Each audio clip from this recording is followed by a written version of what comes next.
Bonjour à tous. Eh bien, écoutez, je suis ravie de vous accueillir pour ce nouveau webinaire organisé par le département formation de la Gazette des communes.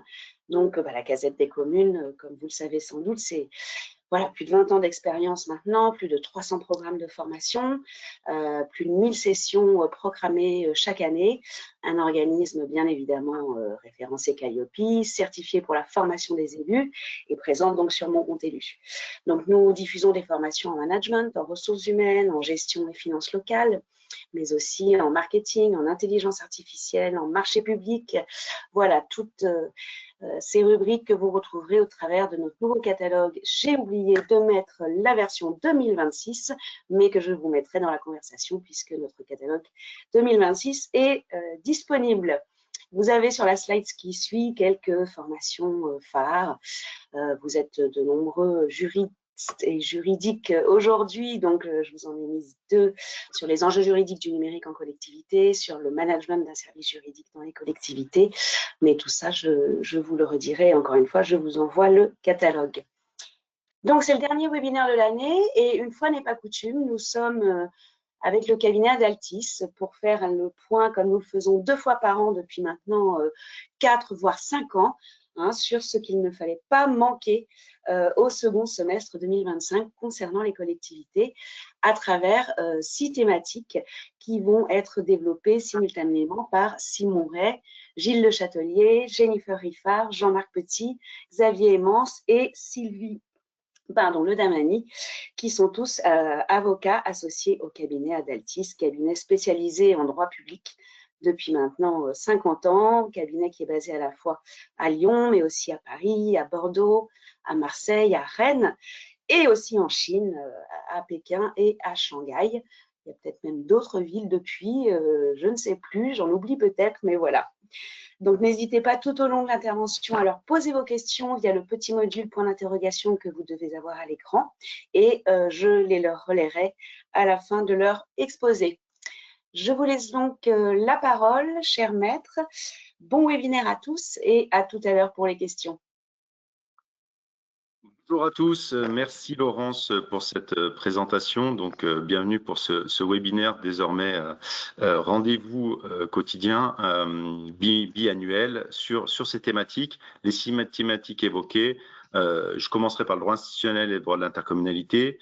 Gilles Le Châtelier nous exposera les volets commande publique, Jennifer Riffard le volet d'actualité en fonction publique, Jean-Marc Petit en droit de l'urbanisme, Xavier Emmance en droit de l'immobilier et de la construction et Sylvie Le Dameni en droit pénal des collectivités.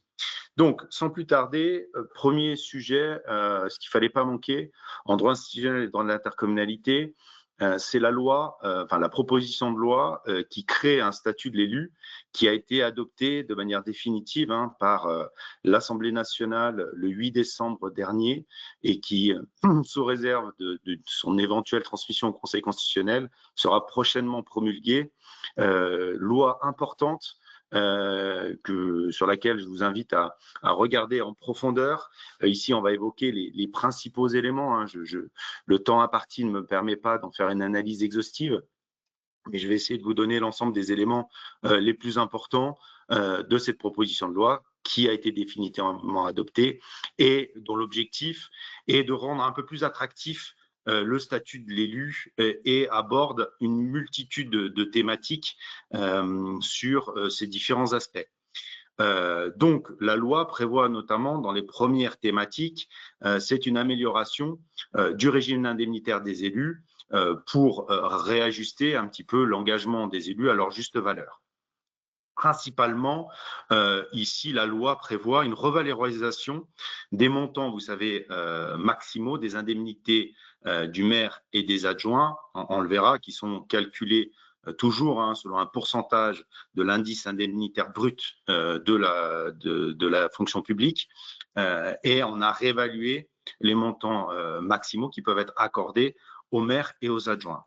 De même, la loi prévoit une modification du calcul de l'enveloppe indemnitaire globale, vous savez, qui conditionne le montant, la somme des indemnités de fonction qui peuvent être accordées aux élus, en prévoyant notamment, parce qu'actuellement, vous le savez, l'enveloppe indemnitaire globale est calculée selon le nombre d'adjoints effectivement élus.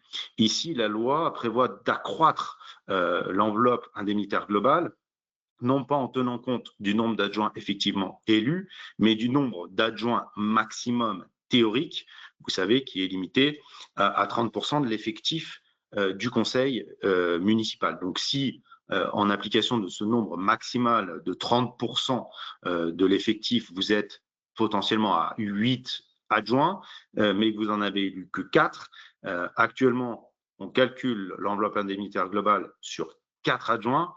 Demain, on le calculera sur 8 adjoints, même si vous n'avez que 4 adjoints élus, qui permettra d'accroître le montant des indemnités pouvant être versées notamment aux conseillers municipaux bénéficiant d'une délégation.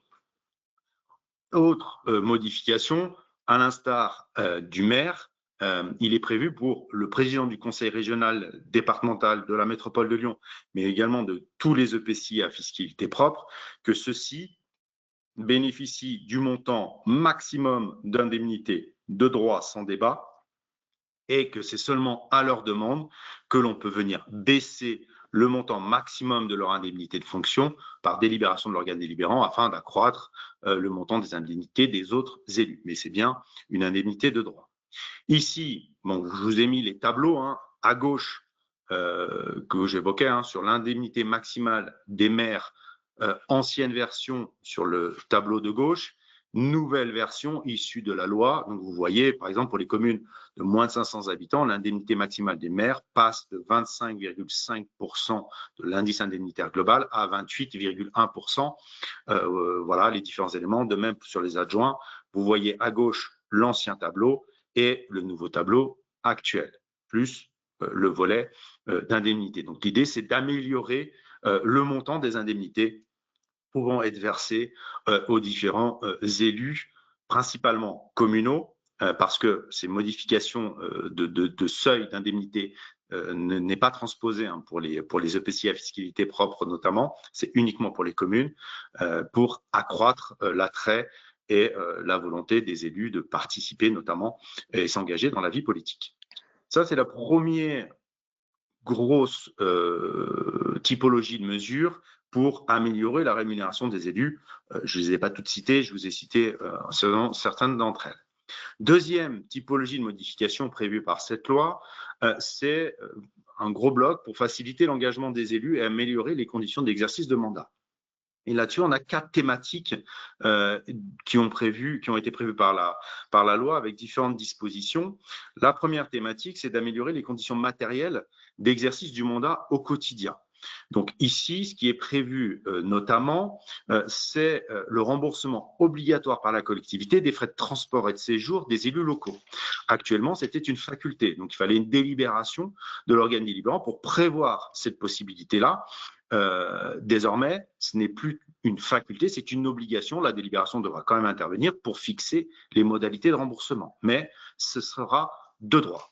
Deuxième modification, la loi, on est plus sur de la modification des dispositions, de codification de dispositions du CGCT par rapport à la charte de l'élu local. Vous savez, lors de la séance d'installation qui interviendra suite au renouvellement général des conseils municipaux, on va devoir procéder à l'élection de l'exécutif et à la fin de l'élection de l'exécutif, procéder à la lecture de la charte de l'élu local. Attention, actuellement, elle est visée à l'article 1111-1 du CGCT. La loi prévoit une modification de sa codification. Je vous ai mis les références ici.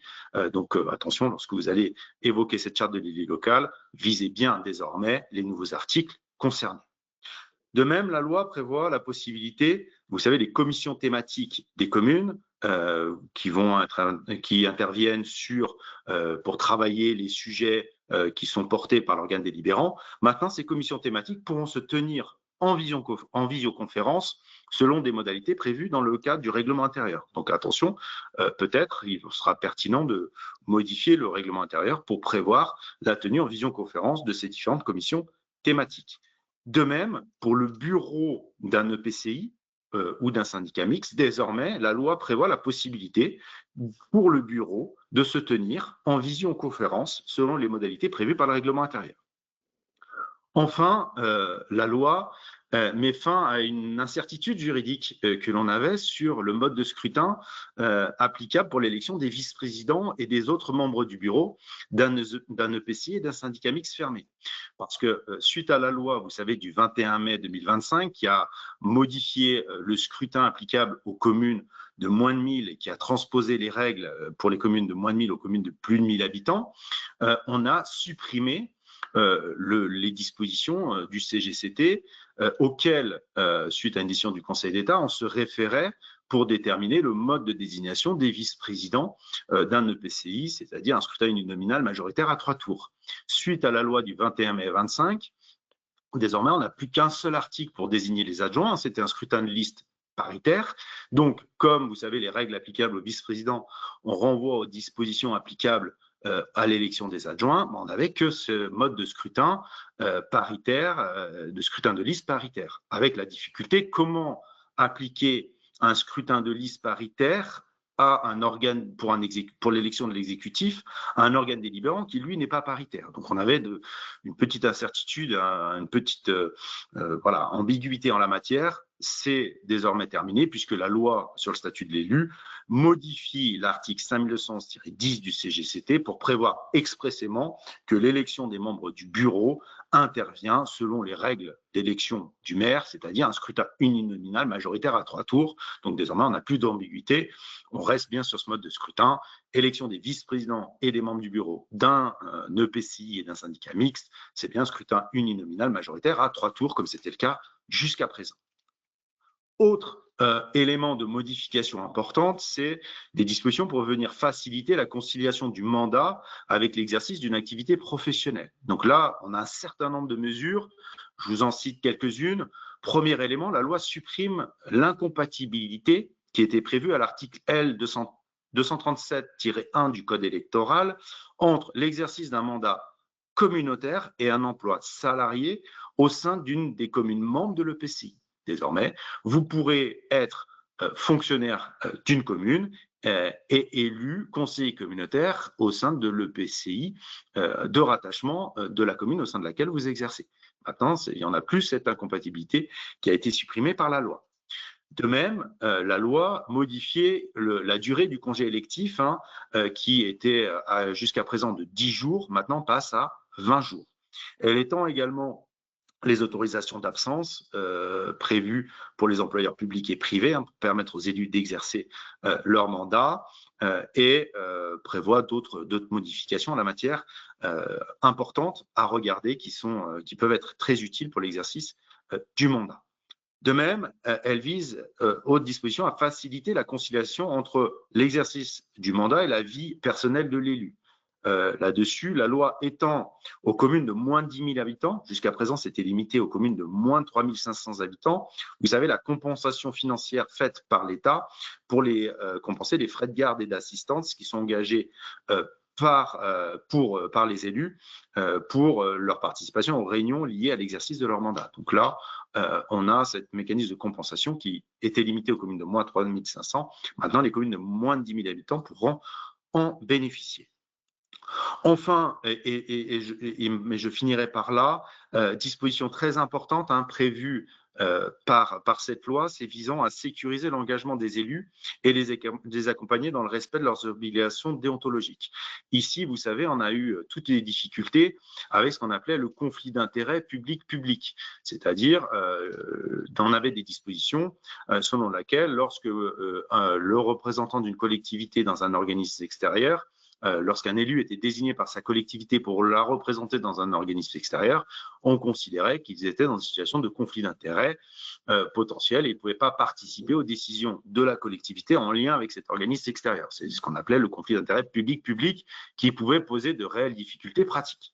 La loi vise justement à répondre à ces difficultés et à apporter un certain nombre de modifications par rapport à ce conflit d'intérêts public-public. Premier élément, elle vient compléter l'article 432-12 du Code pénal qui définit cette notion de conflit d'intérêt et précise explicitement que ne peut pas constituer un intérêt au sens de cette notion de prise égale d'intérêt, un intérêt public ou tout intérêt dont la prise en compte est exclue par la loi.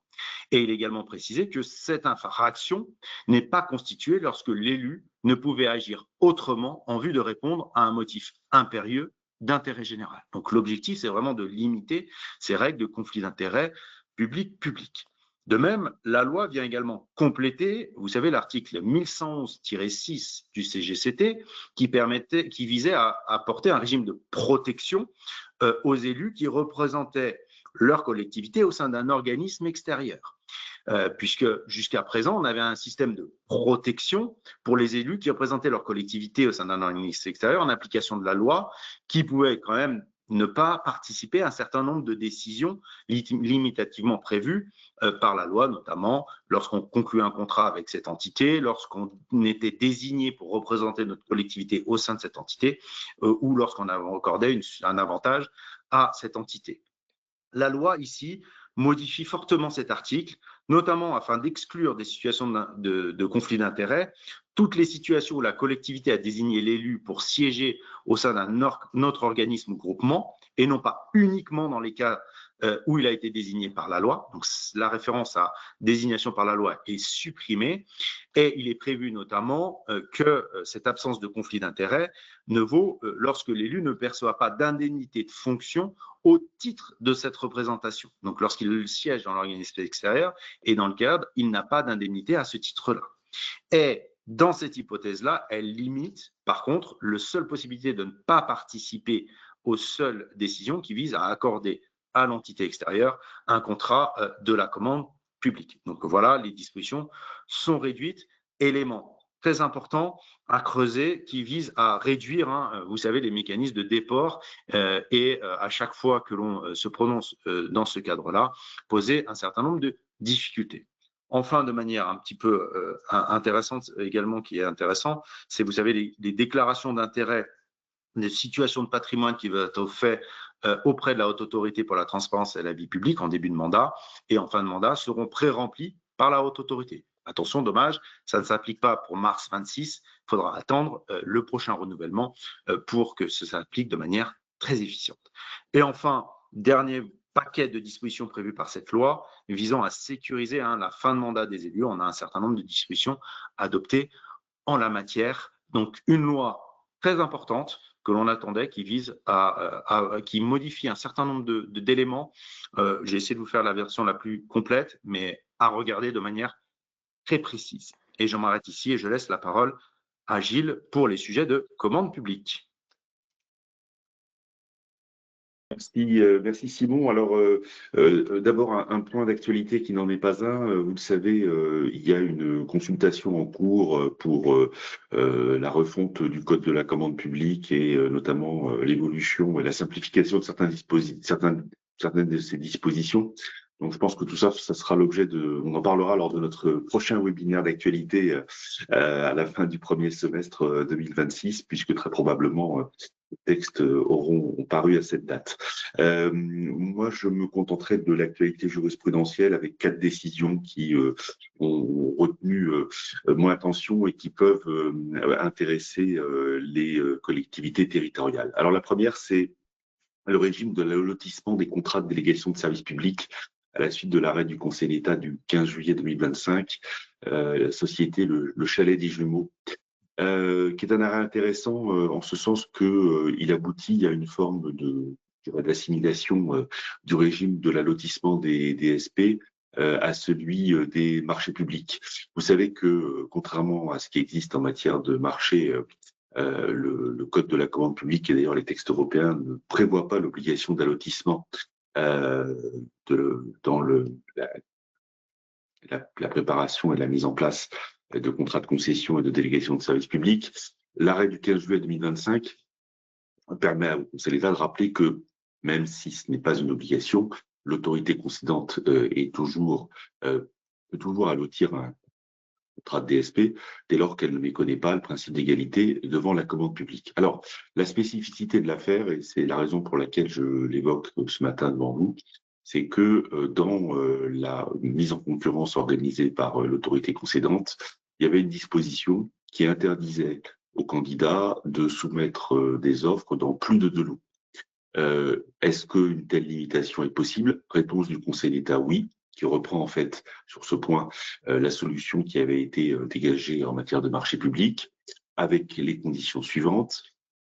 La règle doit bien évidemment être prévue dans le DCE, pas la découvrir en cours de route.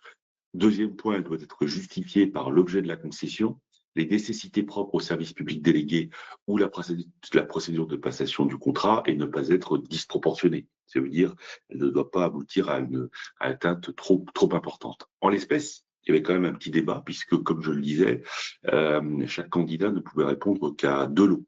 2 lots, c'est pas beaucoup. Et le Conseil d'État a quand même validé cette limitation, estimant qu'elle n'était pas disproportionnée, dès lors qu'elle était motivée par la volonté d'accroître la concurrence et la volonté de permettre l'accès à la commande publique d'entreprises de moindre taille. On retrouve la logique qui est la logique de l'allotissement en matière de marché public, qui est l'accès des PME à la commande publique. Donc voilà pour cette première décision du Conseil d'État. On passe maintenant à la deuxième, qui, elle, concerne la situation des biens de retour. Et là, c'est un arrêt important, qui est l'arrêt commune de Berck-sur-Mer du 17 juillet 2025. Alors, c'est la suite de l'arrêt du 29 juin 2018, ministre de l'Intérieur, un arrêt qu'on connaît souvent plus sous le nom de SOS Super SOS, qui, dans une affaire bien connue et qui avait donné lieu à de très nombreux commentaires, le Conseil d'État est venu indiquer que le délégataire de service public qui, avant la mise en place d'un contrat, investit dans des biens qui sont des biens privés pour la mise en œuvre du service, dès lors que le service se retrouve couvert par une délégation de service public, voit ces biens soumis au régime des biens de retour tel qu'il a été reprécisé par l'arrêt commune de Douai de 2012. C'est-à-dire que dès lors qu'ils sont nécessaires au service, eh bien, ils doivent revenir gratuitement, normalement, dans le patrimoine de l'autorité délégante. Donc, cet arrêt qui a été commenté, voire critiqué, je rappelle qu'on a été jusqu'à la Cour européenne des droits de l'homme pour confirmer la validité de cette solution, laissait un angle mort ou un point non tout à fait résolu, qui était la situation dans laquelle les biens en cause n'appartiendraient pas au délégataire, mais appartiendraient à un tiers. Et l'arrêt réservait cette situation, c'était surtout les conclusions du rapporteur public qui réservait cette situation et qui disait si le bien appartient à un tiers, normalement, on ne peut pas appliquer le raisonnement que le Conseil d'État a repris en 2018, c'est-à-dire la possible intégration comme bien de retour. L'arrêt commune de Berck-sur-Mer vient régler un point qui, dans la pratique, est quand même assez souvent constaté, c'est-à-dire la situation dans laquelle il y a un lien fort entre le tiers et le délégataire. Et le Conseil d'État dit, dans cette situation-là, il faut appliquer le raisonnement de la jurisprudence SOS Super SOS, c'est-à-dire que les biens peuvent être considérés comme des biens de retour s'ils sont nécessaires à l'exécution du service, quand bien même il ne serait pas la propriété du délégataire, mais la propriété d'un tiers. 2 conditions doivent être remplies, l'existence de liens étroits entre les actionnaires et ou les dirigeants du propriétaire du bien et du concessionnaire. Le Conseil d'État fait référence à la notion d'influence décisive sur les orientations stratégiques. Et deuxième condition, le bien doit être exclusivement destiné à l'exécution du contrat de concession. On verra dans la pratique comment ces 2 conditions seront appréciées, la première comme la seconde. Est-ce qu'il y a des liens suffisamment forts entre les dirigeants du propriétaire du bien et ceux du concessionnaire? Est-ce que le bien est exclusivement destiné à l'exécution du contrat de concession ou est-ce qu'il sert aussi à d'autres fonctions? Affaire à suivre, mais en tout cas, précision importante et utile. On en vient au 3e arrêt que je souhaitais commenter ce matin, qui est un rappel, ou en tout cas une remise en ordre d'un certain nombre de sujets sur les effets de l'intervention du DGD sur la responsabilité contractuelle. C'est un arrêt du 17 octobre 2025, Société Travaux du Midi, qui rappelle les règles bien connues avec une précision sur laquelle je reviendrai. Le maître d'ouvrage, après la réception, mais avant l'établissement du DGD, doit assortir ce dernier de réserve si il constate l'existence de désordres survenus entre la réception et le DGD. S'il ne le fait pas, c'est-à-dire que si des désordres existaient à la date d'établissement du DGD, mais qu'il n'a pas retenu l'établissement du décompte, alors il ne peut plus engager les garanties de parfait achèvement ou toute autre garantie contractuelle du constructeur après établissement du DGD. C'est, vous savez, la sacro-sainte règle selon laquelle l'établissement du DGD vient mettre un terme à toute relation contractuelle entre le maître d'ouvrage et son contractant. En revanche, bien évidemment, il peut le faire pour des désordres dont il aurait eu connaissance après l'établissement du DGD. Donc là, on est dans une situation dans laquelle les désordres sont apparus et sont portés à la connaissance du maître d'ouvrage après l'établissement du DGD, pas la situation couverte notamment par l'arrêt, qui est une situation dans laquelle les désordres existaient à la date d'établissement du DGD. Donc, point attention, enfin, là aussi c'est un rappel, mais un rappel important, c'est attention aux conditions existantes au moment de l'établissement du décompte général et définitif. Enfin, quatrième décision, qui est un arrêt intéressant du Conseil d'État, même s'il n'a pas donné lieu à une mention ou publication au recueil de bons. L'arrêt du 13 novembre 2025 à PHP, une situation bien connue de tous les praticiens de la commande publique, qu'ils soient, je dirais, qu'ils passent des contrats ou qu'ils y répondent, qui est le problème de qu'est-ce qui se passe s'il y a un bug sur la plateforme au moment où je dépose mon offre. Je vous rappelle les principes qui figurent au Code de la commande publique. D'abord, l'article R2151-5 qui rappelle le principe selon lequel une offre hors délai, déposée hors délai, doit être éliminée, et l'article R2132-9 qui pose le principe de dématérialisation des procédures. La question, c'est comment gère-t-on les éventuels dysfonctionnements de la plateforme de dématérialisation? Alors, il y a deux conditions pour sauver une offre qui aurait été présentée hors délai. D'abord, apporter la preuve de l'accomplissement en temps utile des diligences normales attendues d'un candidat pour le dépôt de son offre, et l'établissement aussi que son équipement informatique fonctionnait normalement. Et en l'espèce, je vous invite à lire la décision, le Conseil d'État juge que l'offre était valable car l'entreprise candidate avait apporté la preuve du fonctionnement normal de son équipement et le défaut, en fait, provenait exclusivement de la plateforme de téléchargement qui était d'une capacité insuffisante pour accueillir des fichiers d'une certaine taille et point, à mon avis, majeur, les candidats n'ayant pas été avertis du fait que des fichiers excédant une certaine taille, un certain volume, ne pourraient pas être accueillis par la plateforme. Par ailleurs, et ça c'est aussi un point que les candidats doivent retenir, le candidat en cause avait envoyé finalement l'offre par un lien de téléchargement moins de 2 heures après leur limite, après 2 essais infructueux de dépôt. Donc, il avait bien fait la démonstration qu'il avait fait, passez-moi l'expression, mais le maximum pour répondre dans les délais à l'appel d'offres. Voilà, j'en ai terminé avec ces commentaires de ces 4 décisions de jurisprudence, à mon sens, assez intéressantes. Et je passe la parole à l'intervenant suivant. Bonjour à tous, merci Gilles. Alors moi, j'interviens pour vous parler un petit peu de droit de la fonction publique. J'ai essayé de faire une sélection comme d'habitude avec des textes et puis surtout des jurisprudences qui peuvent vous intéresser dans votre quotidien, dans les problématiques que vous pouvez rencontrer avec les agents de vos collectivités. Donc sur les textes, on n'a pas de grandes réformes particulières à signaler, mais on a quelques décrets qui sont intervenus notamment très récemment, qui apportent quelques petites modifications sur des sujets, mais qui restent quand même intéressants et puis utiles à connaître. Alors, on a tout d'abord 3 décrets qui sont intervenus le 19 novembre 2025. Le premier, il supprime un seuil de création d'emplois.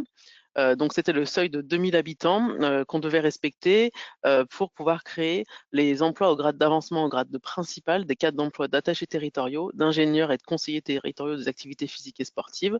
Donc aujourd'hui, ça veut dire que même si on ne respecte pas ce seuil de 2000 habitants, peu importe le nombre d'habitants, on peut créer, toute collectivité du coup peut créer ces emplois sur les grades d'avancement des 3 cadres d'emploi que je viens de citer. Donc ça permet effectivement de favoriser l'avancement de carrière des agents qui seraient employés dans des collectivités avec une faible population.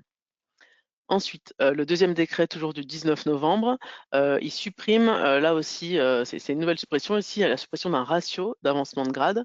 Donc c'était une règle qui était prévue par le décret qui s'applique à tous les cadres d'emploi de catégorie B, qui prévoyait un ratio en matière d'avancement de grade entre le nombre d'agents qui pouvaient être promus, qui étaient issus sur réussite d'examen professionnel, et puis le nombre d'agents qui pouvaient être promus au choix. Auparavant, on avait un ratio, il fallait au moins qu'il y ait un quart de personnes qui étaient promues au titre de chacun de ces deux hypothèses d'avancement, de ces deux hypothèses possibles qui permettent l'avancement des agents. Et du coup, ce ratio est supprimé. Donc maintenant, on est libre, par exemple, de prévoir un avancement de grade à 100% au choix ou 100% par exemple à un examen professionnel. On n'a plus aucun ratio à respecter. Ça concerne uniquement cette modification, les agents qui relèvent de cadre d'emploi de catégorie B. Le troisième décret, un texte qui, pour une fois, qui simplifie les règles, qui concerne les règles d'assimilation des CCAS et des CIAS. Alors, auparavant, ces établissements, pour les règles d'assimilation qui permettent du coup de tenir compte des populations pour prendre certaines décisions, notamment création d'emplois, possibilité de détacher des agents sur des emplois fonctionnels, etc. Toutes les décisions statutaires qui sont conditionnées par un effectif de population. Auparavant, les CCAS et les CIAS, comme beaucoup d'établissements publics, la règle d'assimilation était un petit peu compliquée. Il fallait tenir compte de différents critères. Premier critère, le budget de fonctionnement des établissements. Le second, le nombre d'agents. Et le troisième, la qualification des agents à encadrer au sein de ces structures. Aujourd'hui, on simplifie les choses. Maintenant, les CCAS sont assimilés par référence à leur commune de rattachement et les CIAS à leurs EPCI de rattachement.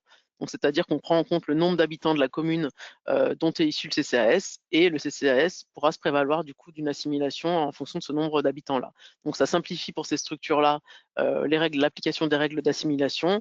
Reste maintenant les autres établissements publics pour lesquels on applique encore ces règles un peu qui peuvent prêter à interprétation et à contestation sur la base de ces trois critères. Ensuite, un autre décret du 5 décembre 2025, cette fois-ci, qui simplifie encore une fois certaines dispositions qui sont relatives, celles-ci, à la disponibilité pour convenance personnelle. On a deux évolutions à signaler à travers ce décret-là.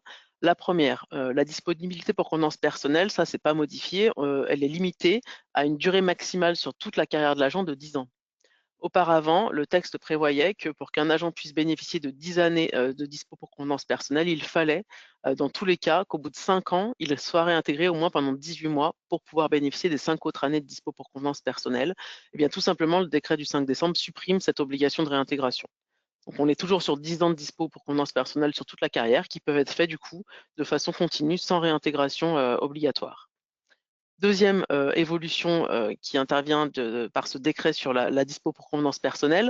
Depuis 2019, comme vous le savez, les agents qui sont en dispo pour convenance personnelle peuvent, s'ils exercent une activité professionnelle, se faire valoir cette activité professionnelle pour pouvoir conserver, à titre dérogatoire, leur droit à l'avancement pendant leur disponibilité. Ces dispositions, donc, qui étaient issues d'une réforme de 2019, prévoyaient que les agents, pour pouvoir bénéficier de cette dérogation-là, devaient justifier tous les ans de l'activité professionnelle exercée. On simplifie un petit peu les choses. Maintenant, les agents devront uniquement justifier de l'activité professionnelle au moment de leur retour, de leur réintégration à la fin de la disponibilité pour convenance personnelle. Le dernier texte, un texte qui apporte une précision sur les lieux dans lesquels peuvent se réunir les conseils de discipline. Alors, jusqu'à maintenant, le texte prévoyait uniquement que les conseils de discipline pouvaient se réunir au siège des centres de gestion ou dans les tribunaux administratifs.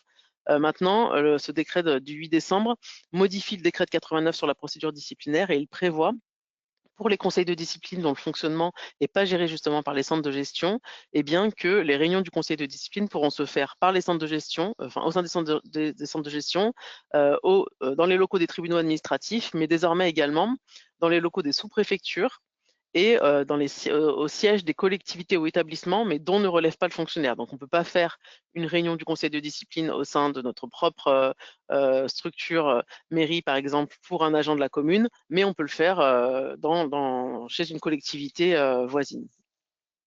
Alors, voilà pour les textes. Maintenant, en ce qui concerne les jurisprudences, alors j'ai sélectionné quelques jurisprudences, deux premières jurisprudences qui relèvent de la même thématique. C'est la question des conséquences d'un agent qui, au moment de la procédure de recrutement, donnerait de fausses informations sur son expérience professionnelle. Alors, on a 2 décisions qui ont été rendues ici, à la suite de sanctions prononcées par l'administration qui se rend compte après coup qu'un agent, du coup, a menti sur son expérience professionnelle. Dans ces 2 affaires, la CA de Bordeaux et la CA de Paris, elles ont validé les sanctions qui avaient été prononcées, en considérant qu'ici, la manœuvre de l'agent caractérisait un défaut de loyauté et un manquement au devoir de probité et qu'elle justifiait pleinement les sanctions qui avaient été prononcées.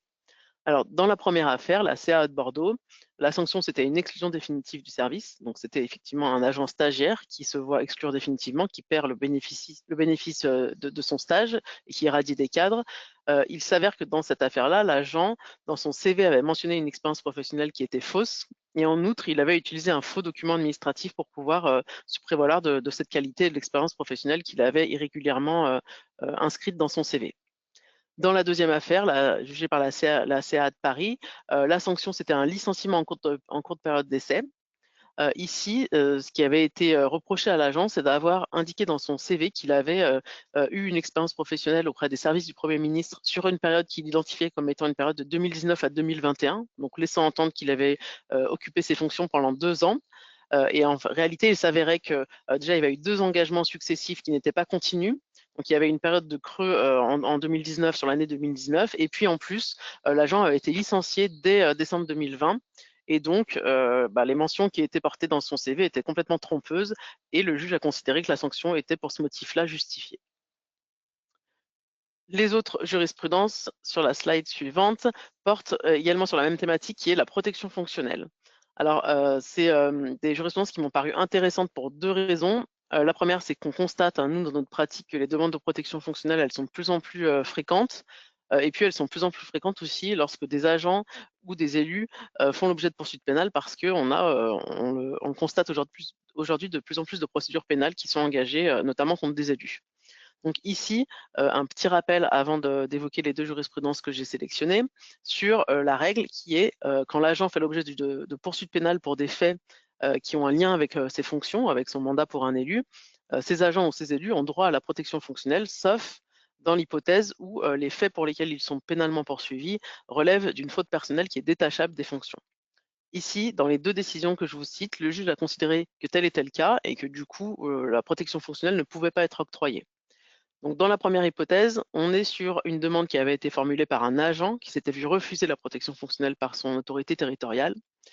Et l'autorité territoriale l'avait refusée parce qu'elle avait considéré que les faits pour lesquels l'agent était poursuivi, qui étaient détournement de fonds publics et harcèlement moral, l'administration avait considéré d'une part que ces faits étaient avérés, parce que la collectivité c'était la ville de Paris, avait fait une enquête interne et avait du coup constaté la réalité des agissements. Et en plus, elle avait considéré que les faits étaient graves et donc étaient détachables à ce titre-là de l'exercice des fonctions. Les faits très rapidement, c'était une agente qui travaillait, qui était responsable de l'atelier de restauration et de conservation des photographies, qui travaillait au sein d'un laboratoire, avec une équipe qui était sous son autorité et qui était chargée de restaurer des photographies, d'assurer leur conservation. Et donc, la ville de Paris avait considéré effectivement que les faits de harcèlement moral étaient caractérisés. Et en outre, sur le détournement de fonds publics, les faits de détournement de fonds publics, ils étaient caractérisés par le fait que l'agente s'était établie également qu'elle utilisait à des fins personnelles les outils qu'elle avait à sa disposition, les scanners, les différentes machines qui étaient présentes au sein du laboratoire, et qu'en plus de ça, elle faisait, sur le temps de travail des agents, elle leur confiait des tâches qui n'étaient pas des tâches liées au service et aux besoins de l'administration, mais des tâches complètement utiles à l'agente de façon personnelle, qui était la restauration de ses photos de famille, par exemple. Donc ici, la Cour valide la position de l'administration qui est de dire ces fautes sont établies d'une part et très graves, donc elles sont détachables de l'exercice des fonctions et l'agent n'a pas le droit à la protection fonctionnelle pour se défendre dans le cadre de l'instance pénale. Le deuxième jugement du tribunal administratif de La Réunion, on est dans l'hypothèse inverse dans laquelle des élus avaient sollicité la protection fonctionnelle et on leur avait accordé par délibération du conseil municipal et la préfecture a contesté cette délibération. Le tribunal administratif de La Réunion lui a donné raison. Ici, on avait donc 2 élus, le maire de la commune et un conseiller, qui étaient poursuivis pour différentes infractions. Et ce qui était reproché à ces personnes-là, c'est d'avoir reçu des sommes à titre privé, à hauteur, ce qui avait été évalué, c'était 400 000 € de sommes qui avaient été perçues par ces élus-là, versé par un promoteur immobilier en contrepartie de l'attribution d'autorisation d'urbanisme. Donc ici, malgré ces faits-là qui sont effectivement assez graves, le conseil municipal avait attribué la protection fonctionnelle, la préfecture conteste et le tribunal annule la délibération.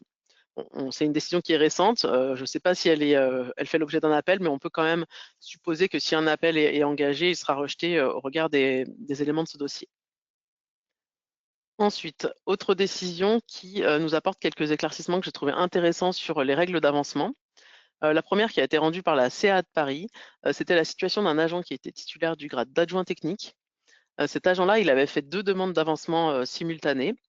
Premièrement, il avait demandé à bénéficier d'une promotion interne au grade d'agent de maîtrise, qui lui avait été refusée. Et deuxièmement, il avait sollicité en même temps, alternativement, la possibilité de bénéficier d'un avancement de grade dans une autre filière, parce qu'il souhaitait du coup accéder au grade d'adjoint administratif de première classe. Ces 2 demandes-là ont été rejetées et le tribunal, la CA de Paris ici, a validé la décision de l'administration. La première était fondée sur des motifs d'ordre médical. On avait effectivement les instances médicales qui avaient unanimement considéré que l'agent était inapte définitivement aux fonctions techniques. Et ici, la Cour nous dit, à partir du moment où l'agent est inapte à des fonctions techniques, l'administration assez logiquement refuse de le promouvoir sur un nouveau grade de la filière technique. Et puis sur le deuxième point, qui est là aussi intéressant, l'administration justifiait sa décision de refus d'avancement par des comportements fautifs qui avaient justifié une sanction disciplinaire. C'était ici un cumul d'activités irréguliers. Et le juge considère qu'effectivement, cette sanction qui avait été prononcée pouvait être prise en compte parce que justement, les faits fautifs qui avaient été reprochés à l'agent permettaient d'apprécier sa valeur professionnelle et qu'on pouvait refuser son avancement pour ce motif-là. Je trouve que cette décision est intéressante parce que c'est vrai que c'est un point sur lequel on s'interroge souvent et on a parfois un peu une crainte de reprocher à un agent des comportements fautifs pour refuser un avancement. Et ici, clairement, cette décision va dans ce sens et c'est très intéressant. Ensuite, autre décision, la CA de Bordeaux, c'était l'hypothèse d'un agent qui était placé en congé maladie, qui n'avait pas bénéficié d'avancement, qui contestait cette décision-là. L'administration, elle expliquait que l'agent avait été absent pendant tellement longtemps qu'il n'avait pas pu être l'objet d'évaluation annuelle. Et la CA de Bordeaux revient sur l'analyse de l'administration en indiquant que ce n'est pas parce qu'un agent n'est pas présent du fait de ses arrêts maladie qu'on ne peut pas apprécier sa valeur professionnelle et du coup se prononcer sur son droit à l'avancement. Et la Cour précise que l'administration aurait dû notamment, par exemple, tenir compte de ses précédentes évaluations. Donc ça, c'est également un élément important à prendre en compte parce que vous pouvez être confronté à ces sujets-là. Enfin, les dernières jurisprudences, donc 2 sujets différents. La première, très intéressante, c'est une décision de la Cour des comptes qui a été rendue dans le cadre justement de la mise en cause de la responsabilité des gestionnaires. Ici, c'était des présidents successifs de centres de gestion, le DGS du centre de gestion et la DRH qui avaient été poursuivis pour avoir mandaté le paiement d'une prime de 13e mois qui était irrégulière. Cette décision, elle me paraît très intéressante pour 2 raisons. Aujourd'hui, dans nos dossiers, on se rend compte que les contrôles de légalité sont très à cheval sur ces questions d'avantages collectivement acquis et font un peu la chasse aux avantages collectivement acquis illégaux. Et puis aussi par le fait qu'on a effectivement de plus en plus de procédures devant les juridictions financières. Donc ici, il était acquis que la prime de 13e mois était irrégulière parce qu'on n'avait pas au dossier de délibération antérieur à 84 qui permettait de l'attribuer. Simplement, la Cour des comptes a considéré a décidé de relaxer les personnes poursuivies en tenant compte notamment du fait qu'à partir du moment où le président du centre de gestion en poste à ce moment-là avait été informé via un contrôle CRC de l'illégalité de la prime de 13e mois, il avait mis fin à son versement. Donc, je pense que c'est important de tenir compte de cette décision et de bien maintenant avoir à l'esprit que si vous faites l'objet d'un contrôle de légalité, d'une observation de la CRC ou autre qui met en lumière l'irrégularité du versement d'un élément de rémunération à vos agents, le conseil vraiment, c'est de régulariser la situation et de mettre fin au versement parce que sinon, on voit que le risque d'engagement de la responsabilité aujourd'hui, il est réel. La dernière jurisprudence, donc rendue par la CA de Bordeaux, c'était l'hypothèse d'un agent qui siégeait en CAP. C'était une agente qui travaillait 4 jours par semaine, qui travaillait jamais les mercredis. Elle avait participé à de nombreuses CAP les mercredis et du coup, elle contestait le refus de l'administration de lui attribuer soit des heures de récupération, soit une rémunération supplémentaire du fait de ses présences en CAP les mercredis. L'administration avait refusé. La CA de Bordeaux, elle confirme la position de l'administration, qui me semble pour moi assez cohérente, de dire que les agents qui sont représentants syndicaux et qui siègent en instance, ils ont des droits.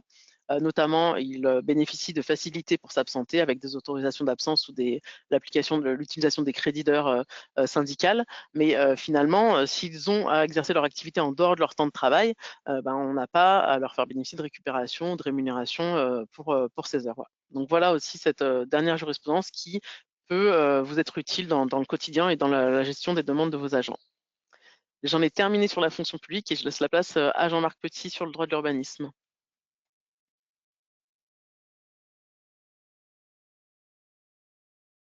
Merci Jennifer. Eh bien, évidemment, en matière d'urbanisme, ce qu'il ne fallait pas manquer pendant le deuxième semestre 2025, c'est la loi de simplification. Bon, évidemment, nous sommes toujours à l'affût des lois de simplification pour vérifier si il y a réellement des simplifications ou si on se trouve avec des sujets plus complexes. Mais celle-là est très importante. J'ai sélectionné 5 thèmes qui me paraissent majeurs. Le premier, c'est l'allègement des procédures d'évolution de SCOT et de PLU à compter du 27 mai 2026, 6 mois après la promulgation de la loi. Et cet allègement des procédures est réel et très important. Pourquoi? Parce que le champ d'application des procédures de révision va être réduit à compter de cette date-là et le champ des procédures de modification va se trouver en parallèle notablement étendu. Les révisions ne seront plus obligatoires que pour les changements d'orientation des PADD pour les PLU et pour les passes des SCOT, ce qui fait que matériellement et mécaniquement, les procédures de modification seront beaucoup plus utilisées. Et puis, ce qui est notable du point de vue de la procédure, c'est que la procédure de modification est également allégée, puisqu'il n'y aura plus de distinction entre les modifications simplifiées et les modifications avec enquête publique. On sera dans des cas de modification avec une consultation du public, mais sans enquête et donc sans commissaire enquêteur, ce qui est un allègement des calendriers de procédure. Le deuxième thème concerne l'élargissement, là aussi assez important, du champ des dérogations aux règles de PLU. Vous savez que le code de l'urbanisme, c'est très ancien, contient une liste de dérogations possibles. La première modification, c'est celle qui concerne l'extension du champ des dérogations de plein droit en matière de stationnement autour des gares et des stations de lignes de transport public en site propre ou transport guidé. Auparavant, on avait un rayon de 500 mètres autour de ces stations et de ces gares, et les programmes de logement bénéficiaient d'un plafonnement pour les logements libres à une place par logement. Eh bien, le périmètre géographique est étendu de ces dérogations de plein droit, puisque dorénavant, la distance sera de 800 mètres. Donc, beaucoup de projets supplémentaires qui vont bénéficier de cette exonération de plein droit automatique. La loi ouvre de nouvelles facultés de dérogation. Et là, vous en avez 3 qui sont importantes. C'est d'abord, en matière de destination, 2 dispositions qui permettent de changer les destinations malgré les dispositions d'un PLU, y compris, c'est vraiment très important, pour les anciens bâtiments agricoles en zone agricole ou naturelle. Ces facultés de dérogation sont très bien encadrées et un certain nombre de garde-fous existent, notamment pour les bâtiments agricoles dans les zones agricoles, avec l'avis de la fameuse CDPENAF. Deuxième modification notable, vous avez un avantage assez important qui est donné aux surélévations de construction achevées depuis plus de 2 ans, puisque dans ces cas-là, et lorsque cette surélévation a pour objet la création de logements ou un agrandissement de la surface de logement, c'est la possibilité de déroger à toutes les règles du règlement de zone du PLU concerné, et pas simplement aux règles de destination. Et puis, vous avez aussi une modification importante, c'est la création de périmètres arrêtés par délibération qui permettent de déroger aux obligations en matière de stationnement pour les opérations de réhabilitation d'immeubles en centre-ville. Troisième catégorie de modification pour les dérogations, c'est l'élargissement de certaines facultés de dérogation qui existaient, mais qui n'étaient applicables qu'en zone tendue. Zone tendue, c'est à peu près 1500 à 1700 communes en France. Eh bien, une extension à toutes les communes françaises, donc pas seulement celles qui sont en zone tendue. Vous avez beaucoup d'exemples de dérogations qui entrent dans cette rubrique, mais la plus importante à mes yeux, c'est la faculté de réduire le nombre de places de stationnement, là encore près des gares et des stations de transport collectif guidé ou en site propre, donc la possibilité d'aller au-delà du minimum de plein droit que je vous ai décrit. Et là encore, la distance est augmentée de 500 à 800 mètres. Donc, une modification notable du champ des dérogations potentielles. Pour ces 3 dérogations, vous pourrez vous référer aux 3 slides qui suivent. Je n'insisterai pas sur chacune, mais vous avez les dispositions minimales. On passe directement donc à mon point 3. Encore. Le troisième sujet majeur, c'est le sujet contentieux qui est abordé par la loi. Et le premier sujet est la réduction des délais de recours. Alors, comment la loi réduit-elle les délais de recours? Eh bien, elle réduit le délai de recours pour les recours gracieux contre les autorisations droit des sols ou les refus d'autorisation droit des sols à 1 mois au lieu de 2. Donc, les tiers qui veulent faire un recours gracieux doivent l'engager pour un permis de construire dans le mois de l'affichage et plus dans les 2 mois. À cause de ça, le délai de réponse de l'administration est maintenu à 2 mois.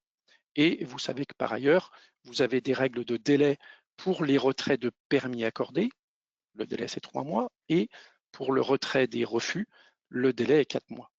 Et là où la loi ajoute vraiment à l'état des textes existants, c'est que ce recours gracieux n'aura plus d'effet interruptif du délai de recours contentieux. C'est-à-dire que concrètement, les tiers ne retrouveront pas les 2 mois de recours après la réponse du maire, implicite ou expresse, au recours gracieux. S'ils veulent poursuivre et saisir le tribunal administratif, ils doivent impérativement ne pas tenir compte de la réponse au recours gracieux et ils ont simplement le délai de 2 mois de base pour saisir le tribunal administratif. Donc, vous voyez qu'en termes de lisibilité des délais, c'est une novation très, très importante pour les collectivités et pour les opérateurs bénéficiaires de permis. Très concrètement, ça nécessite quand même de la part des communes de reprendre toutes les formules types que l'on peut trouver dans les arrêtés de permis, dans les lettres de notification de refus, par exemple, ainsi que dans les accusés-réceptions que l'on envoie au recours gracieux pour les titulaires, enfin pour les pétitionnaires qui se voient opposer une décision de refus, mais il faut refrendre toutes ces formules pour qu'elles ne soient pas incohérentes avec les nouvelles dispositions. Donc ça, c'est un travail important qui est à faire depuis la publication de la loi. Et puis, dernier point sur le contentieux, c'est une série d'avantages accordés aux titulaires de permis, enfin aux pétitionnaires, en cas de refus d'autorisation, et notamment l'impossibilité pour l'administration de soulever d'autres motifs de refus tout au long du contentieux. Le délai pour opposer de nouveaux motifs au contentieux est limité à un délai de 2 mois à compter de l'enregistrement de la requête. Le dernier point qui est important, c'est les dispositions de la loi, donc c'est le 5e thème sur la slide suivante, c'est la suite du feuilleton sur le verdissement et la solarisation des toitures et des parkings. Alors vous savez, on en a parlé la dernière fois que la loi du 30 avril 2025 est venue retoucher les dispositifs du Code de la construction et de l'habitation et du Code de l'urbanisme. La loi de simplification, elle apporte 3 modifications importantes. D'une part, pour les parkings qui font plus de 1500 m² de surface, vous savez que ces parkings sont assujettis à avoir sur 50% de leur surface en solarisation, en ombrière, essentiellement. Eh bien, le dispositif est assoupli puisque ces 50% ne doivent pas être constitués que d'ombrières. Ils peuvent être constitués à 35% d'ombrières et le reste en ombrage végétal. Donc, c'est un allègement d'une disposition qui était très critiquée, vous le savez, par notamment les opérateurs commerciaux. Ensuite, vous avez 2 dispositions importantes de la loi. C'est celle qui revoit, qui clarifie et assouplit les conditions de report des délais pour ce même article 40, donc les parkings de plus de 1500 m². Vous savez qu'à des dates qui ont été fixées par la loi EPER, on doit une mise en conformité des parkings existants aux obligations de la loi. Eh bien, les dates ont été recalées pour permettre, essentiellement pour ceux qui utilisent des panneaux de la seconde génération, hein, des panneaux vertueux de PV, de respecter ces délais, et donc un petit avantage au niveau des conditions de prorogation. Et puis cette dernière disposition qui concerne pour le coup à la fois les parkings de plus de 1500 m² qui sont soumis à l'article L111-19.1 du Code de l'urbanisme et les parkings de plus de 1500 m² qui sont soumis à l'article 40, c'est cette disposition qui finalement gèle l'effet des PLU. La loi prévoit que l'application des règles des PLU ne peut pas avoir pour effet d'interdire ou de limiter l'installation des dispositifs prescrits au titre de l'article 40 et au titre de l'article L111-19.1. C'est une disposition très importante. Ce serait attendu à ce qu'elle soulève des débats plus fournis, puisque c'est une limitation au contenu des PLU sur des sujets importants. Mais tel n'a pas été le cas et le texte a été voté en l'état. Pour la jurisprudence, on avait beaucoup de dispositions importantes en 2025, mais j'ai sélectionné celle-là. Pourquoi? Parce qu'elle intéresse des pouvoirs qui sont de plus en plus mis en œuvre par les collectivités. Ce sont les mises en demeure qui relèvent des articles L481-1 et suivants du Code de l'urbanisme, c'est-à-dire à côté du volet pénal et des infractions en matière d'urbanisme, ce volet administratif qui permet aux maires, notamment, de prescrire des mises en demeure à l'adresse des personnes qui construisent sans permis ou en méconnaissance des règles du PLU pour se mettre en conformité et plus radicalement pour prendre des mesures matérielles telles des démolitions par exemple ou des remises en état. Le sujet qui était très important, c'était de savoir si les communes pouvaient utiliser ce dispositif administratif pour des infractions qui étaient prescrites pénalement, c'est-à-dire s'il y avait une sorte d'autonomie entre ce dispositif administratif, ces mises en demeure administratives et le volet pénal. Eh bien non, répond le Conseil d'État, ce dispositif, ces mises en demeure, ne peuvent pas concerner des travaux qui sont, enfin, des infractions qui sont pénalement prescrites. Donc, au bout de 6 ans, après en principe l'achèvement des travaux, puisque c'est le commencement du délai de prescription, eh bien 6 ans après l'achèvement des travaux, les pouvoirs des articles 481-1 ne peuvent plus être mis en œuvre. Voilà, c'est une décision du Conseil d'État du 24 juillet 2025. Cet arrêt traite aussi des questions un petit peu complexes de succession de travaux effectués dans le temps et de l'application de ces dispositions. Voilà sur le volet urbanisme. Je passe la parole à Xavier Aimance.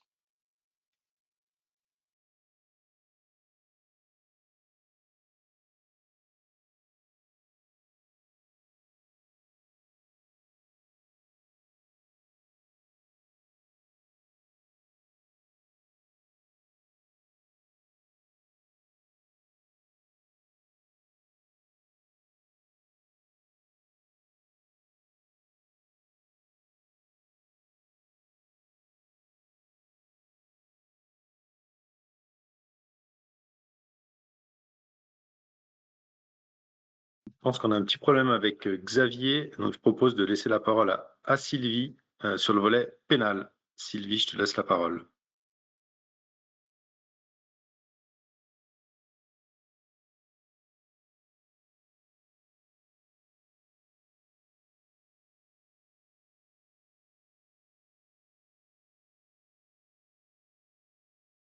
Ton micro est coupé, Sylvie.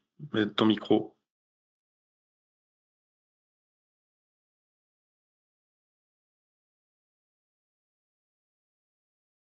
Le micro est coupé. Alors oui, Sylvie, on ne vous entend pas. Allez-y. Non. Alors, essayez peut-être sans casque. Voir si c'est mieux. Non.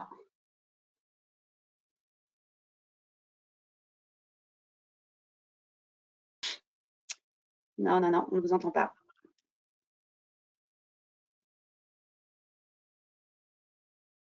Essayez de débrancher votre casque et de parler tout simplement sans...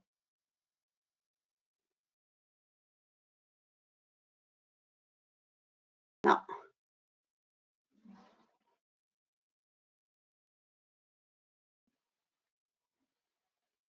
Toujours pas.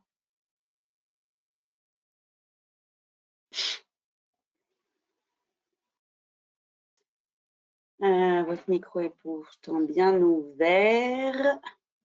Est-ce que le mien fonctionne? Oui, Simon, je vous entends.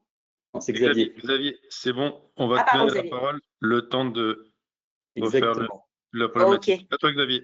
Bon, excusez-nous pour ces Merci. problèmes techniques. Donc, oui, je reprends. Donc, je vous parlais donc du droit d'immobilier, le droit de la construction, l'actualité sur les 6 derniers mois. Et donc, je vous ai sélectionné 4 décisions du Conseil d'État. Vous allez remarquer, à l'état toutes du mois de juillet, non pas que je sois bloqué sur le mois de juillet. Il s'agit d'un concours de circonstances, à croire que la période estivale a inspiré les juges du Palais Royal. Donc, première décision, c'est une décision qui est relative à l'obligation de direction et de contrôle du marché qui pèse sur le maître d'ouvrage public. Vous savez, cette obligation de direction et de contrôle, elle est généralement mobilisée par les autres intervenants pour essayer d'obtenir réparation de leur préjudice, résultant notamment d'une défaillance d'un autre acteur du chantier, généralement le maître d'œuvre, mais ça peut être une autre entreprise qui est défaillante et on reproche au maître d'ouvrage public de ne pas l'avoir mis en demeure ou de ne pas avoir résilié son marché, plutôt de ne pas avoir remplacé par un autre acteur plus efficace. Et là, c'est intéressant puisque l'application de cette obligation est tout autre, puisqu'elle est mobilisée pour engager la responsabilité du maître d'ouvrage dans le cas d'une inaction dans le choix du procédé constructif qui s'est révélé inadapté. Et là, en l'espèce, on a reproché au maître d'ouvrage public de ne pas être intervenu dans le cadre du choix du procédé constructif. Alors, c'est quand même très contre-intuitif parce qu'on a quand même l'habitude de penser que le maître d'ouvrage fait appel à des maîtres d'œuvre et à des constructeurs, et c'est eux qui déterminent, selon leur expérience et leurs compétences, le procédé constructif. Là, il y avait une particularité, c'est que le maître d'ouvrage disposait d'informations particulières, spécifiques, qui étaient déterminantes dans le cadre du choix du procédé constructif. Alors concrètement, il s'agit de la construction d'un ouvrage d'impôt sur la rocade de Bordeaux qui s'appuyait contre un ouvrage existant. En fait, la métropole de Bordeaux, qui était le maître d'ouvrage, savait que l'ouvrage sur lequel s'appuyait le nouvel ouvrage était fragile et connaissait également la mauvaise qualité du terrain. Et il n'est pas intervenu dans le cadre du choix du procédé constructif, alors qu'il avait en main ces données qui étaient essentielles dans le choix de ce procédé constructif. Par conséquent, le juge a retenu qu'il y avait un lien de causalité avec les dommages, qui est la perte du temps des entreprises dans le choix de ce procédé constructif. Néanmoins, la responsabilité n'est pas pleine et entière. La part de responsabilité octroyée qui a été mise sur le dos du maître d'ouvrage public n'est que de 25%. Bien entendu, la part prépondérante de responsabilité revient au maître d'œuvre et au bureau de contrôle qui avait en charge de choisir, de définir ce procédé constructif. Décision suivante, sur la diapo suivante, il s'agit de la question du transfert de compétences et de son effet en matière de droit d'agir dans le cadre de l'action en garantie décennale. Alors, il y a une solution qui a été consacrée par le Conseil d'État précédemment à plusieurs reprises, c'est que l'action en garantie décennale se transmet aux propriétaires successifs d'un ouvrage. Par conséquent, lorsque des dommages apparaissent, on parle de dommages de nature décennale, par conséquent, il s'agit de dommages qui compromettent, vous le savez tous, la solidité de l'ouvrage ou alors qui rendent l'ouvrage impropre à sa destination. Lorsque ces désordres interviennent dans le délai de 10 ans à compter de la réception, on peut engager la responsabilité décennale. Et la question de savoir qui engage la responsabilité décennale, eh bien, c'est la personne qui est propriétaire au jour où est engagée cette action en responsabilité décennale. Et par conséquent, en cas de transfert, de vente, de cession, eh bien, de l'immeuble, de l'ouvrage, eh bien, c'est le nouveau propriétaire qui va engager cette action en responsabilité décennale. La garantie décennale suit avec le transfert de propriété. Et cette décision est intéressante puisqu'elle applique cette solution à un cas de cession particulier qui est celui de transfert de compétences entre collectivités territoriales. Ce transfert de compétences s'accompagne en principe du transfert des biens qui sont nécessaires à l'exercice de cette compétence et par cette décision, le Conseil d'État confirme cette solution qui était attendue, c'est que le transfert des biens dans le cadre d'un transfert de compétences entraîne également le transfert du bénéfice de la garantie décennale. Troisième décision, maintenant, il s'agit toujours de garantie décennale et cette fois-ci, il s'agit d'interruption du délai de prescription qui est, comme vous le savez, de 10 ans. Premier élément de cette décision, c'est l'effet interruptif. Le délai de prescription de 10 ans peut s'interrompre. Et l'une des causes d'interruption du délai décennal donc de 10 ans, c'est la reconnaissance par l'entreprise de sa responsabilité. Et là, on a une illustration d'une reconnaissance de responsabilité par l'entreprise. C'est tout simplement lorsque l'entreprise, dans le délai de 10 ans à compter de la réception de l'ouvrage, va revenir sur le chantier pour tenter de remédier aux désordres qui sont apparus et qui ont été dénoncés par le maître d'ouvrage. En jurisprudence, il est considéré que cette intervention volontaire de l'entreprise pour essayer de remédier à un désordre de nature décennale permet d'interrompre le délai de prescription, le délai décennal. Cela veut dire que très concrètement, à compter du jour de la dernière intervention de l'entreprise, il y a un nouveau délai de 10 ans qui va commencer à courir. Et là, le Conseil d'État vient apporter une précision importante, c'est qu'il nous dit que cette interruption du délai décennal n'est que relative. Cela veut dire qu'il n'a pas d'effet erga omnes à l'encontre de tous. Il a un effet uniquement à l'encontre de l'entreprise qui est intervenue, qui a interrompu le délai de prescription.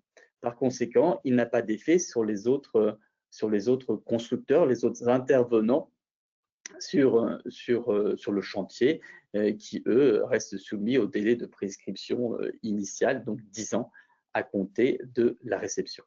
Donc cela impose une certaine vigilance. Il ne faut pas espérer que l'interruption qui est faite par l'intervention de l'entreprise vaut également à l'encontre des autres intervenants. Non, cette interruption ne vaut qu'à l'encontre de l'intervenant qui a bien voulu volontairement intervenir sur le chantier et donc qui a interrompu le délai de prescription.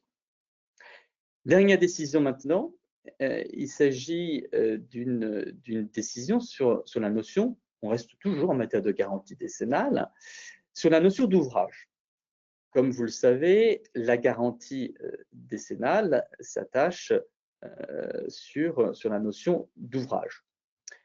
Et pour pouvoir bénéficier de cette garantie décennale, il faut pouvoir démontrer que les travaux en question sont relatifs à la construction d'un ouvrage. Et là, la question était de savoir si cette nature particulière de travaux, qui étaient des travaux de remblaiement de terrain avec des matériaux compactés, avec également de la terre végétale et de l'engazonnement vert, qui étaient des travaux de remblaiement principalement destinés à accueillir une nouvelle construction, pouvaient constituer des ouvrages, pouvoir faire bénéficier de la garantie décennale les maîtres d'ouvrage publics. Le désordre en question, quel était-il? Il s'agissait d'un problème de défaut d'altimétrie du terrain et puis peut-être aussi un défaut de performance du sol en raison de travaux de remblaiement qui avaient mal été exécutés puisqu'ils ont été retrouvés dans ces travaux de remblaiement des morceaux de cave et d'anciennes fondations qui fait que le sol est un petit peu instable et avait un problème d'altimétrie. Et le Conseil d'État vient nous dire que ces travaux, quand bien même ils auraient été réalisés dans l'attente d'une opération de construction, en vue de la réalisation d'une travaux d'opération de construction immobilière, ne portaient pas eux-mêmes sur la réalisation d'ouvrages au sens des principes régissant la garantie décennale des constructeurs. Par conséquent, eh bien, ces travaux de remblaiement ne bénéficient pas de la garantie décennale et donc le maître d'ouvrage public ne peut pas engager la responsabilité des constructeurs sur ce fondement-là. Deuxième apport intéressant qui est plus d'ordre procédural de cet arrêt, c'est que le Conseil d'État exerce un contrôle, le juge de cassation, de qualification juridique des faits sur la question de savoir si ces travaux portent sur la réalisation, et par résiliation, il y a une faute de frappe, pardon, d'un ouvrage. Cela veut dire que si on n'est pas satisfait de l'arrêt de la Cour d'appel, eh bien, on peut aller discuter encore devant le Conseil d'État la question de savoir si les ouvrages en question constituent eh bien, un ouvrage au sens de la garantie décennale. Donc ça, c'est une solution intéressante et qui amène à rappeler certaines règles de prudence pour les maîtres d'ouvrage publics, parce que, comme vous le savez bien, à partir du moment où les travaux sont réceptionnés et où le décompte général définitif est notifié, il n'est plus possible d'engager la responsabilité contractuelle des constructeurs. Vous ne disposez donc que de la garantie décennale, et la garantie décennale, comme on l'a vu, est restreinte aux travaux de nature décennale et par conséquent aux travaux qui portent sur la construction d'ouvrages. D'où la nécessité peut-être, et ça c'est important de se poser la question parce qu'on ne voit pas assez dans les dossiers, se poser la question d'introduire dans le cadre de vos marchés, dans vos marchés de travaux, dans les CCTP notamment, des garanties contractuelles et par la suite dans le cadre des décomptes généraux définitifs, des réserves pour pouvoir permettre par la suite d'engager eh bien, la responsabilité contractuelle des intervenants. Je vous remercie. Je cède maintenant la parole à Sylvie pour le droit pénal des collectivités. Merci Xavier. Est-ce que vous Super, m'entendez? Oui, oui, absolument Sylvie, c'est tout bon. Petit stress. Bonjour à tous. Voilà, donc sur le volet pénal, eh bien, nous avons de l'actualité très fraîche puisque le mois dernier, nous avons eu le plan national pluriannuel de lutte contre la corruption sur 2025-2029 qui a été publié. Donc c'est un plan adopté par le gouvernement dans le cadre d'une loi que vous commencez à bien connaître, j'imagine, qui est la loi Sapin 2. Et ce deuxième plan pluriannuel fixe les priorités de l'État pour faire face aux risques spécifiques, bien sûr, générés par la corruption. Le plan vise à renforcer la prévention des atteintes à la probité et en particulier, et cela vous concerne, dans les administrations publiques, les collectivités locales et plus largement les entreprises, tout en mettant l'accent sur les risques liés à la criminalité organisée qui tend à se développer. Toutes ces administrations doivent renforcer leurs dispositifs de prévention, c'est un rappel, et de détection de la corruption. Alors, ce qui est mentionné, c'est sur la base d'une analyse précise des risques.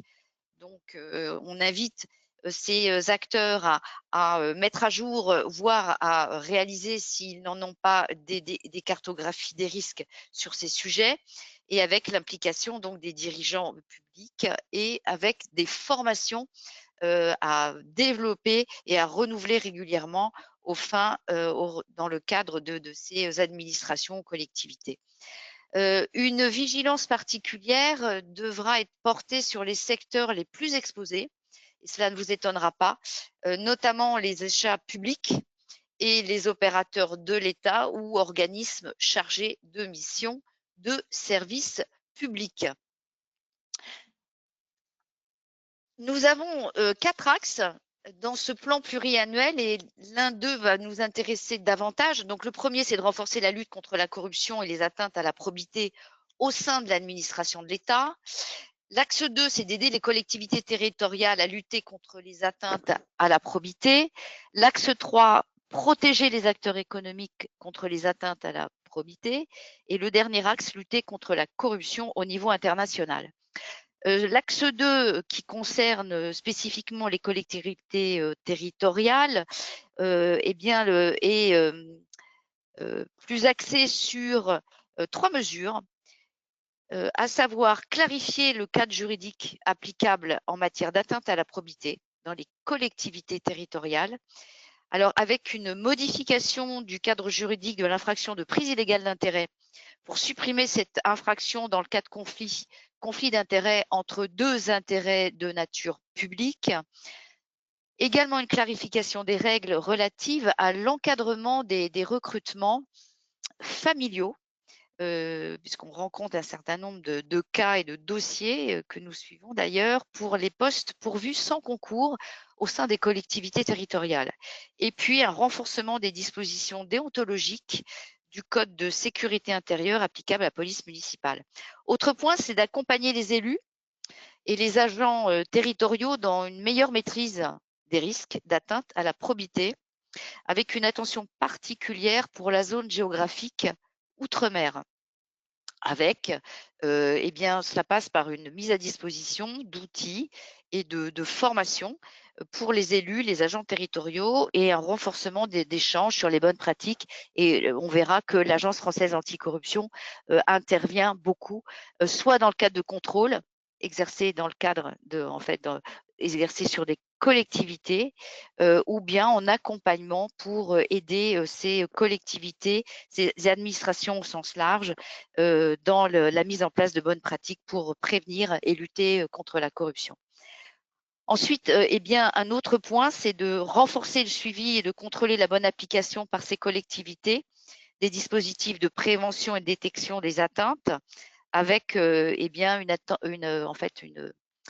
attention toute particulière sur les règles de transparence avec une poursuite des actions de contrôle et d'accompagnement des collectivités en matière de prévention et de détection des risques, une réflexion sur l'élaboration d'un recensement des collectivités territoriales qui respecteraient ou non leurs obligations de publicité sur les données essentielles afférentes à la commande publique. Ensuite, sur un petit rappel sur les dernières actualités de l'Agence française anticorruption, peut-être que vous avez eu dans le cadre de votre collectivité un contrôle, puisque ces contrôles en effet s'accélèrent. Nous avons quelques clients qui ont été contrôlés ou qui sont en cours de contrôle de l'Agence française anticorruption.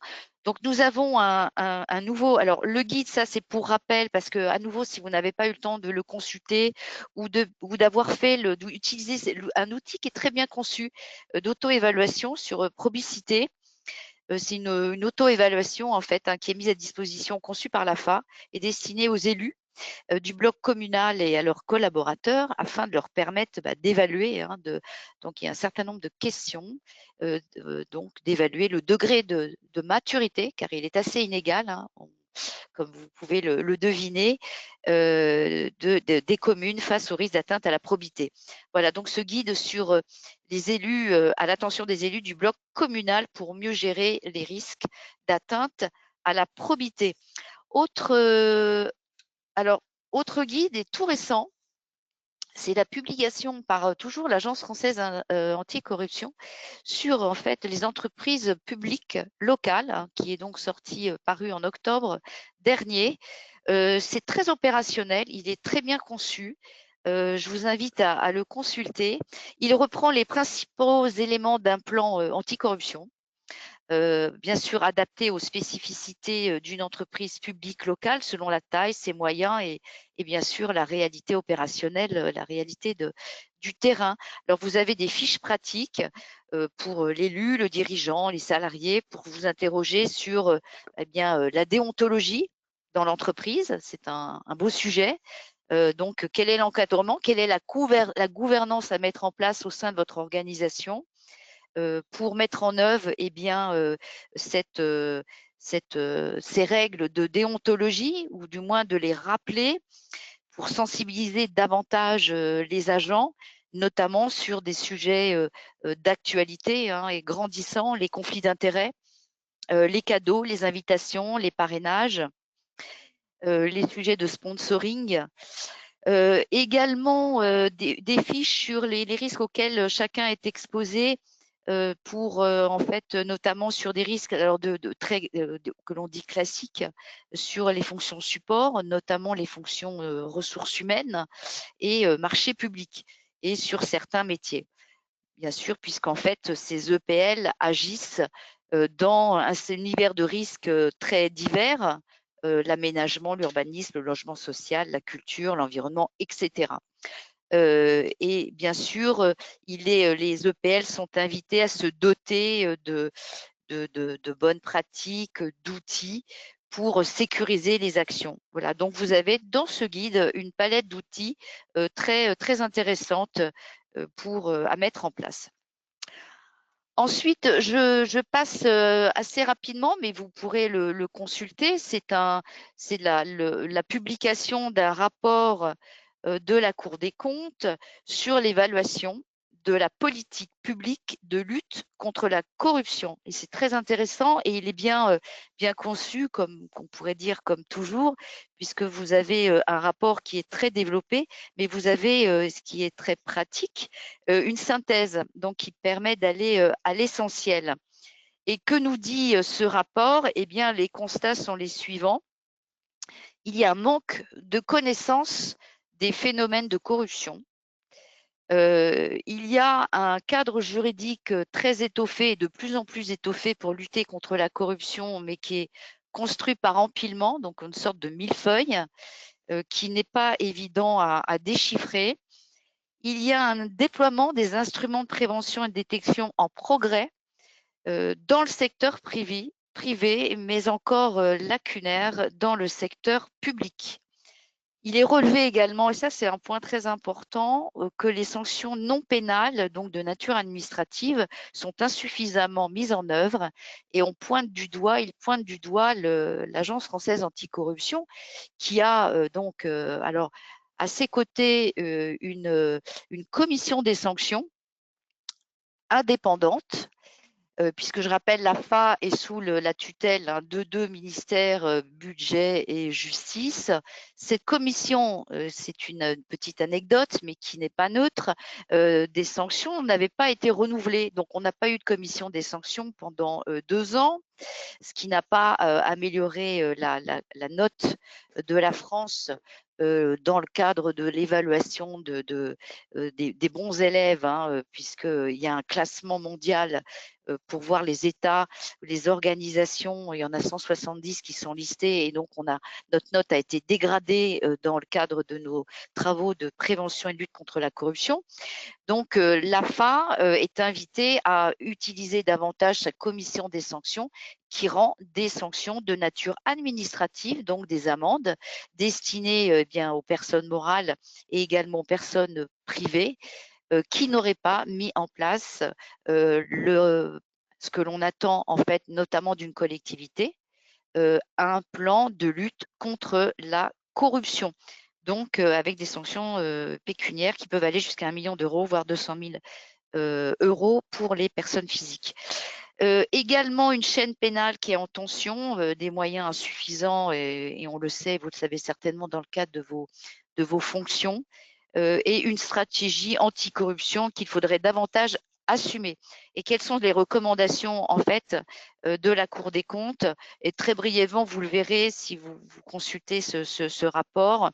Eh bien, c'est que de s'assurer que l'AFA renforce son dispositif de mesure et d'analyse de la corruption, de modifier les modalités d'agrément des associations de lutte contre la corruption en précisant les critères à prendre en compte. Je passe rapidement. Et dans le secteur public, s'assurer que l'AFA veille au déploiement effectif des référents, ça va vous intéresser, déontologues, et également des dispositifs d'alerte interne obligatoires. Ça, il y a beaucoup de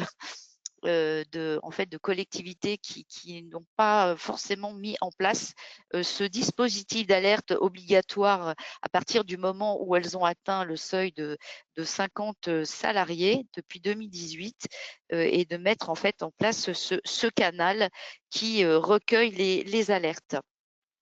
Et également eh bien, un rappel sur la publication obligatoire des données relatives au marché public. Et puis enfin, je termine sur, en fait, concernant ce rapport, de mettre en œuvre des outils et mesures de contrôle adaptés aux enjeux de la corruption liés à la criminalité organisée, comme je disais tout à l'heure, qui se développe, et en particulier pour la détection des consultations illicites et des usages détournés de fichiers, pour la gestion du personnel, notamment exerçant des fonctions sensibles. Je passe très rapidement, j'ai une autre slide sur les recommandations, mais vous pourrez en prendre connaissance. C'est quand même de renforcer, avant de rappeler une décision de la Cour de cassation sur le détournement de fonds publics, sur lequel nous avons travaillé d'ailleurs pendant un certain nombre de semaines avec Gilles et Jennifer. Donc, c'est de renforcer la professionnalisation du traitement pénal des atteintes à la probité et en s'appuyant vraiment sur une formation renforcée et avec l'intervention de formateurs, d'experts pour davantage sensibiliser les personnes au sein notamment des collectivités, parce qu'il y a beaucoup de méconnaissances et pas forcément de volonté de commettre bien sûr des infractions. Je termine avec, pour mémoire, alors nous l'avions déjà évoqué en juillet dernier, c'est un arrêt de la Chambre criminelle, la Cour de cassation rendu le 30 avril, qui à nouveau confirme, et ça c'est régulier, la pleine responsabilité pénale de l'élu local pour les actes d'ordonnateur ou de gestion. Cela porte en fait sur les rémunérations de directeurs généraux des DGS. Et là, nous avons été plus une semaine durant avec Jennifer devant le tribunal judiciaire de Paris dans une affaire dont on ne parlera pas aujourd'hui, mais peut-être qu'on aura le plaisir d'en parler en juillet prochain, puisque nous attendons en fait le délibéré. Un jugement sera rendu en février prochain sur justement à partir de quand, et ça concerne en fait la réglementation, l'encadrement, en fait, le droit de la fonction publique, et à partir de quel moment on va basculer en pénal, parce qu'on doit vous dire que ce que l'on constate au sein du cabinet, c'est que nous avons un accroissement des signalements, ce qu'on appelle les signalements de l'article 40, c'est-à-dire que nous avons de plus en plus de chambres régionales et territoriales des comptes qui déclenchent l'article 40 du Code de procédure pénale, c'est-à-dire en fait qui lance une alerte auprès du procureur de la République, considérant dans leur rapport qu'elles soupçonnent, même qu'elles constatent des infractions de nature pénale, et qui ne le sont pas forcément d'ailleurs, puisque nous, on a une autre lecture dans un certain nombre de cas, et donc renvoie et de plus en plus maintenant vers le PNF, le Parquet national financier, ce qui était le cas dans l'affaire que j'ai évoquée il y a quelques instants. Et donc, on a de plus en plus en fait de droit public pénal. Et donc ça, c'est à suivre de très près. Voilà, donc on aura peut-être le plaisir de commenter cette décision avec Jennifer lorsque nous nous retrouverons l'été prochain.